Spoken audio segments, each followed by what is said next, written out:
What's up, kings and queens? It's your boy Dan from Daft Previews. 4-0 sweep yesterday. I've got another 4 bets that I've already put down that I'm going to share with you today. If that sounds interesting, let's go. Sub to the channel cause your boy's getting busy. Coming to your line from the west side of Sydney. We've got the free picks and the juice and the daily. It's all free, you don't even have to pay me. Before we jump into the picks, we do have to recap the previous day. What picks did I share? How did VIP do? Man, it was all good. You know, if the free YouTube picks are hidden, then VIP is going to be cashing out. VIP went 8.87 units in the positive. I honestly had some excellent reads today, but not going to lie to you, I'm pretty disappointed with the result. Normally, I go not really aggressive, but there are two different stages of value plays. And lately, I've only been doing the first stage. Had it on the second stage today, we would have got 50 to 60 units, but left a bit of profit on the table. But at the same time, there's lots to be happy about. Just hit 102 units profit on the NBA this season, so pretty pleased with that. On the day, 0.8 units profit on the NFL. I think I went 2-1, and on the NBA, over 8 units profit. Overall, 9-3 on straight bets. Let's talk about the losers. Late ad for me. I added Trae Young under 11.5 assists. No Jalen Johnson. I thought that's at least 2 or 3 assists he's not going to be getting. But the Clippers were in cruise control in that game. They left shooters wide open, like Garrison Matthews. Like, he's the widest guy on the team. How do you just leave that guy open all the time?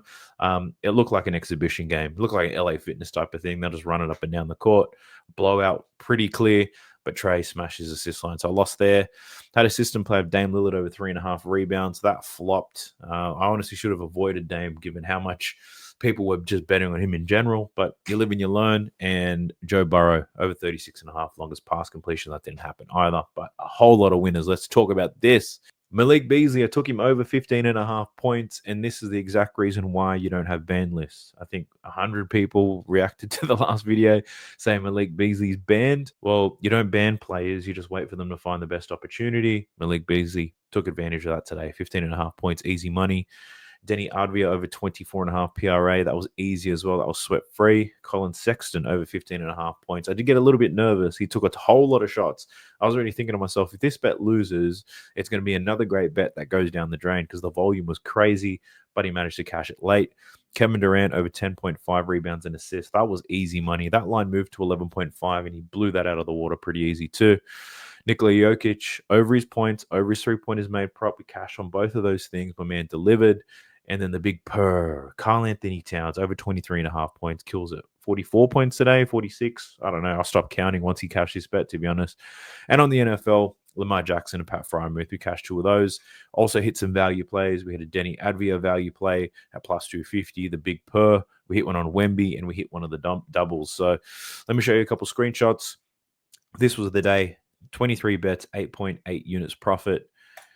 This is how the NBA season's looking so far, an 11.6% return, 102 units profit. We made it already. That was honestly the goal that I had by the end of the season, and we've hit it in 2.5 months. So I'm pretty pleased with that. Here's a big we took him for 30 points, $3.80, $50 into 190.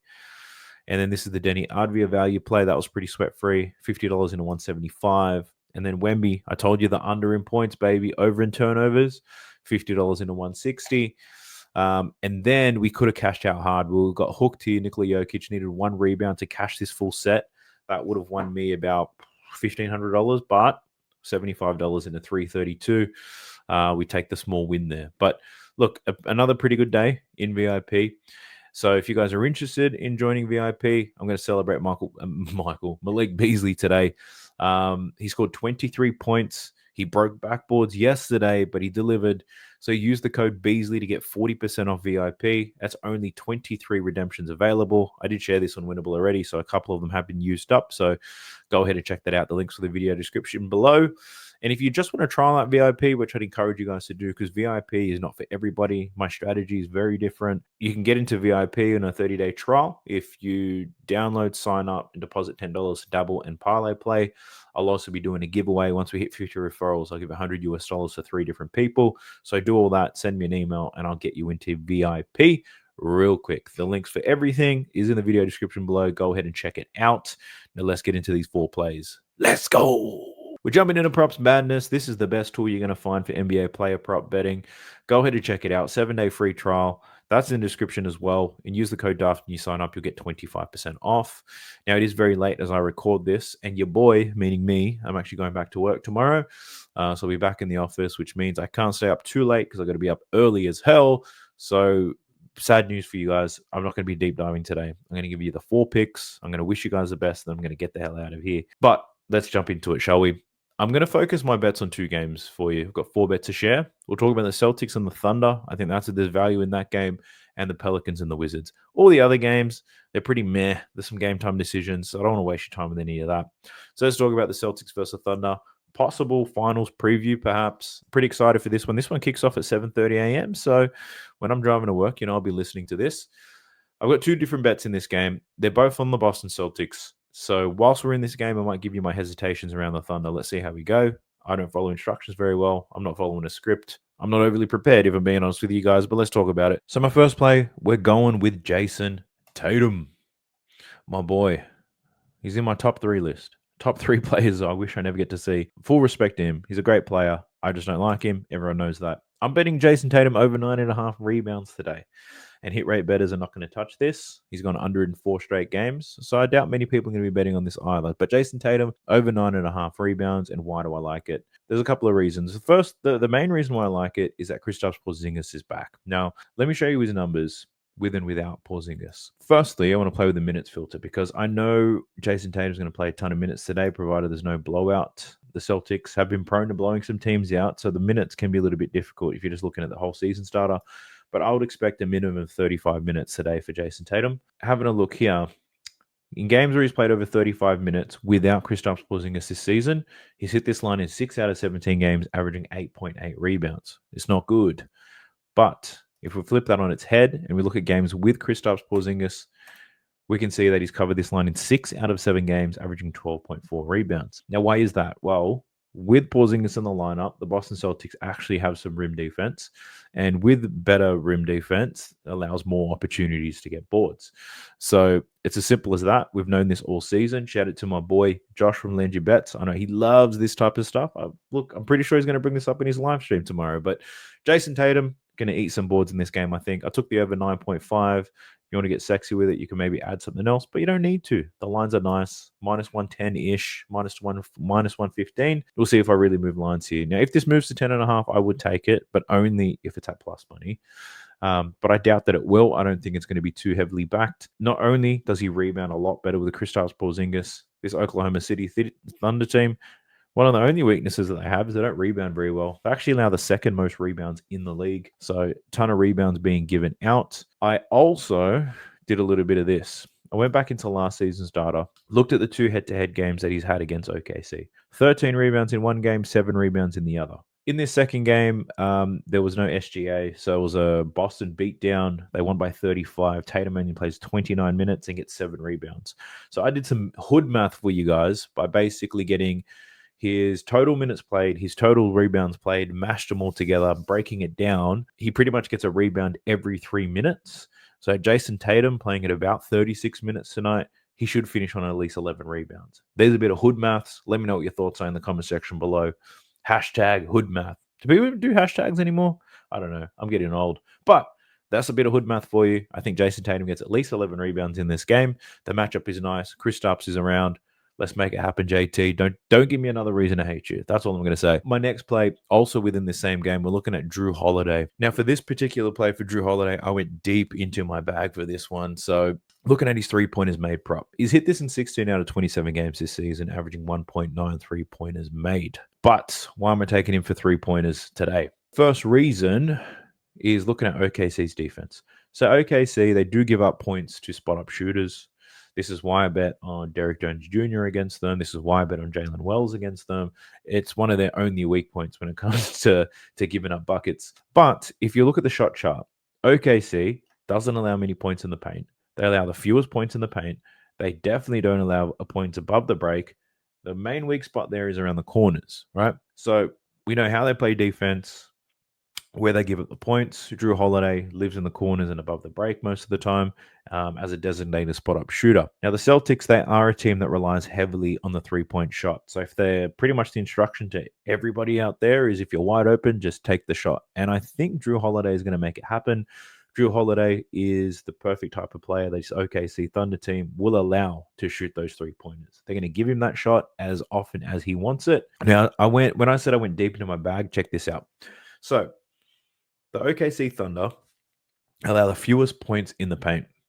So the way that I thought about this in my mind was, if they're not going to let points in the paint, that means that explains why they give up so many points to spot up shooters, is because they sell out on drives and post up, right? So what I was thinking here is, if I look at games where Drew Holiday against the top 10 teams in points in the paint allowed, to see what impact does that have on his 3-point shooting. So if the Boston Celtics aren't getting any points at the rim, they're probably more reliant on 3-pointers and kicking things out, right?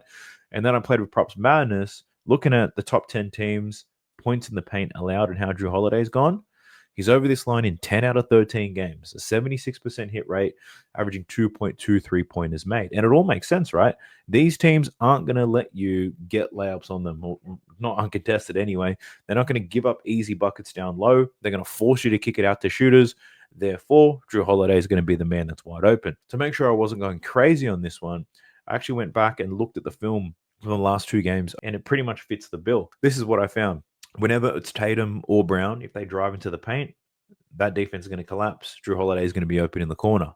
If Brown or Porzingis have a mismatch on the block, which they often do, if they start posting up, the Thunder are going to double team.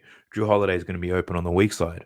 And even in transition, Drew Holiday is just running straight to the corner. He's not even a great 3-point shooter, but this is the modern NBA. This is why ratings are down.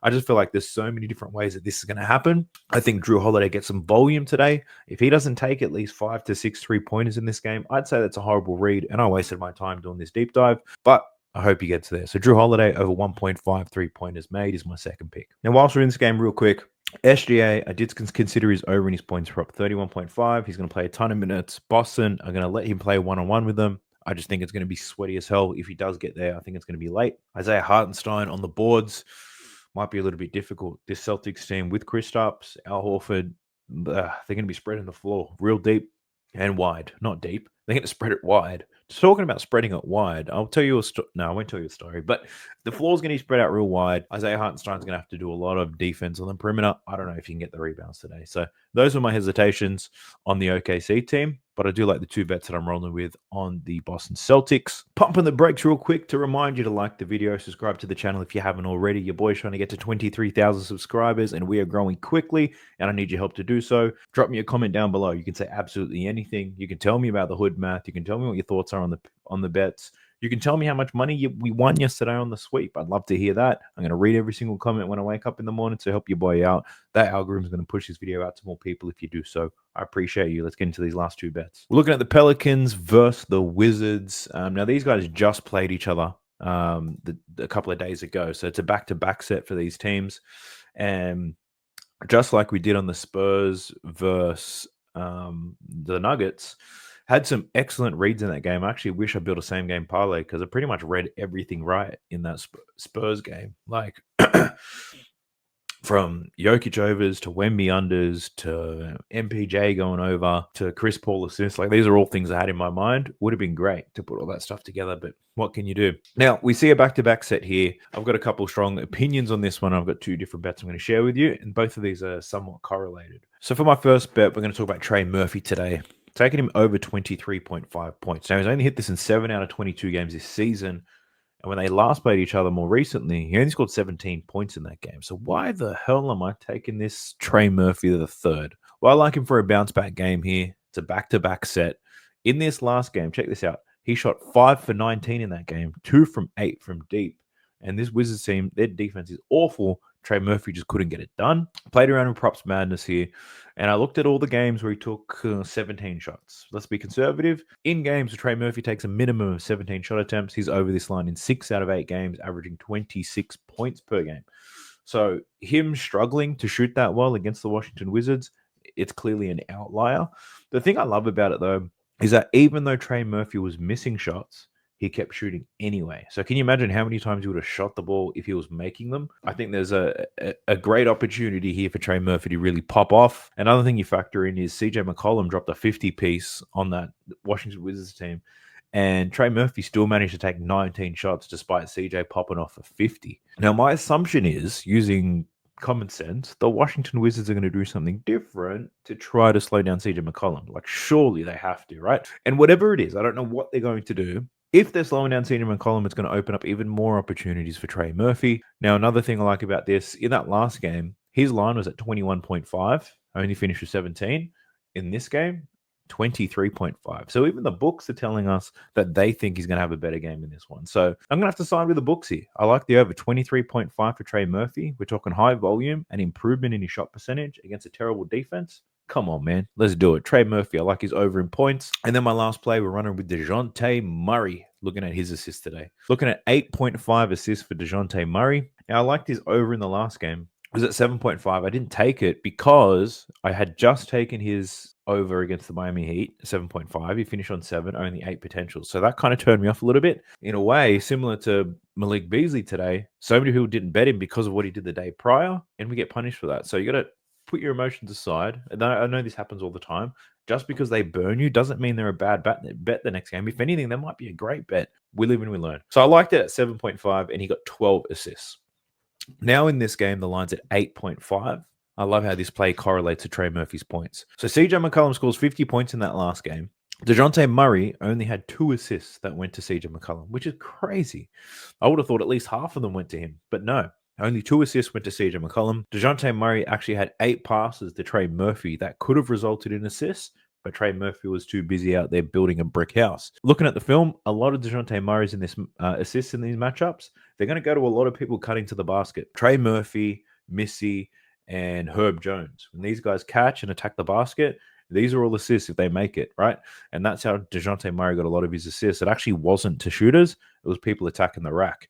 So given CJ's unlikely to score 50 points again, now I say unlikely because, God, if he does it and I haven't bet on it, I'm going to be pissed. But extremely unlikely that it does it in back-to-back games. I do like DeJounte Murray's opportunity to get even more assists than he had in that last game. If Trey Murphy shoots better, that's instant. Like if Trey Murphy shot 50% in that last game, DeJounte Murray gets about 16 assists. Also, if we just looked at matchup data, we know that, well, I don't know if you guys know it, but I know this. When DeJounte Murray sees a soft matchup for assists, he clobbers this line. Look at this. Bottom 10 teams in the league in assists allowed. 4 out of the last 5 games, 10 plus assists. The one game against Phoenix, I only had 4 potential assists in that game. That was strange. Brandon Ingram was playing. That was the biggest call out. But in these soft matchups, DeJounte is diamond up. So even though this line has moved to 8.5, I'm still taking it. I think DeJounte can get us paid today. So that's my 4th and my final pick for y'all. And that's all I've got for you, gang. I thought it was going to be a lot shorter than it actually is, but I tend to talk a lot. It's probably why I'm a content creator, I guess. But I hope you guys found some value in it. I hope you choose to ride these slips today. I know you're probably putting these in a parlay. Being transparent with you guys, I'm not. I'm just running these as straight bets, trying to be as responsible as I possibly can. But VIP is going to get a nice set of parlays that I have on this set of games. So if you're interested in checking out the VIP, the discount code's there. Use Beasley. Or if you just want to trial it out, sign up to Dabble, Parlay Play, and reach out to your boy via email. I wish you guys the best of luck. I hope we continue to green out. I want more green slips, baby. Let's make it happen. Let me know how much you won yesterday if you did tell. I'll catch you guys on the next one. Peace. Sub to the channel cause your boy's getting busy. Coming to your line from the west side of Sydney. We've got the free picks and the juice on the daily. It's all free, you don't even have to pay me.